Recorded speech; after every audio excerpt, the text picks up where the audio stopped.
So I've seen a few videos lately of people claiming their Sigs are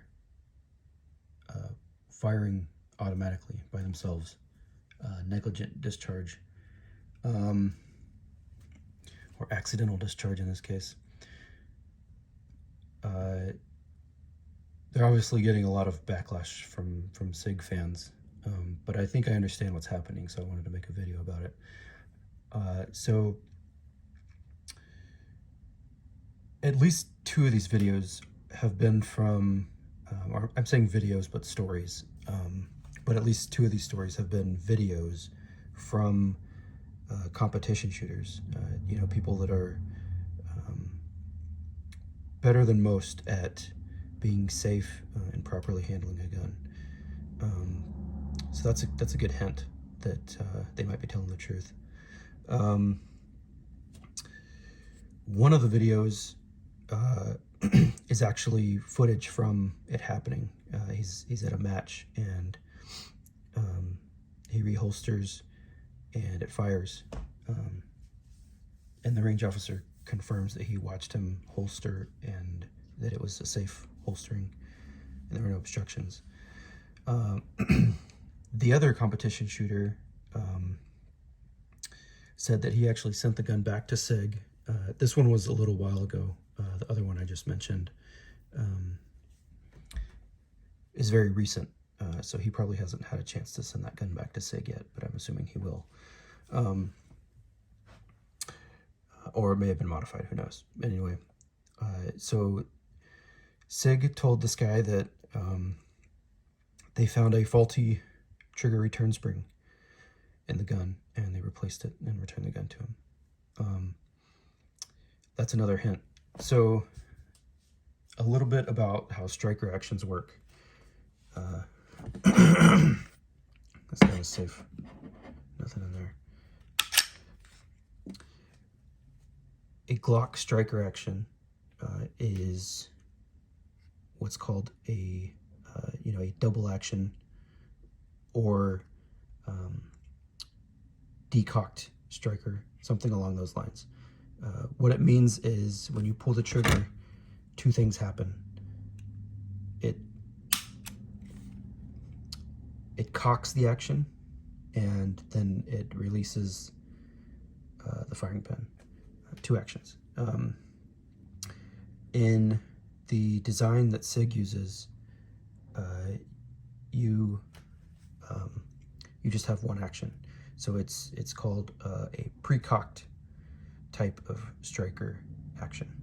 And that's why Sigs generally have better triggers than Glocks, as far as the break and the trigger pull itself and the creep and all that. That's one good thing about having a pre-cocked trigger, is that you're only doing one action. You're just releasing the firing pin, and it makes for a better trigger. So this trigger is a Timney, and what's unique about the Timney triggers for Glock is they actually convert the Glock action from that double action I mentioned to more of a single action striker like Sig. H&K also uses the same single action type of striker system. So if you know about Glocks, you know that there's not a spring on the trigger. This trigger, since it's a single action type of striker, has a spring. And the reason for that is the tension on the trigger from that spring is part of how the trigger resets. That's another reason you will probably see reviews of this trigger and they'll say the reset is not as good as not as positive as the standard Glock reset. So the point there is when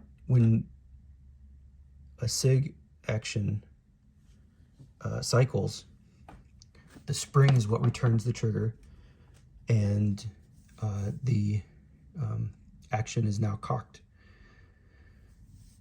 if that, so okay, let's step back a little bit. When you're holstering a gun, such as the case with at least 2 of the stories I've heard from these competition shooters, they holster the gun and then it fires. So going back to the guy who sent his gun to Sig, they said the trigger return spring was faulty. So what would happen in that case with this type of action, you pull the trigger, if there's no spring, it doesn't reset, it doesn't return, it's just going to stay there. Or if the spring is broken. So let's say you shoot, the spring breaks, and the trigger doesn't actually return, so it stays back. But if you were to fling it forward with your finger, the gun would now be cocked. So we shoot, trigger spring, return spring is broken, trigger stays back. What happens when you holster a gun? And this is why I'm making this video vertically like this. You holster the gun, you slam it in, right? And it stops suddenly. There's inertia there. The weight of that trigger potentially will reset it. And now the trigger has no resistance because there's that trigger return spring is not there pushing on it. So you could probably just flick it and it would fire. So now you've got, the gun is reset, and that's the situation. So now if you do any kind of movement, the gun could shoot because that trigger return spring is not working, and the gun has now reset, and any amount of movement against that trigger can make it fire. So why doesn't this happen to other makers of this type of action?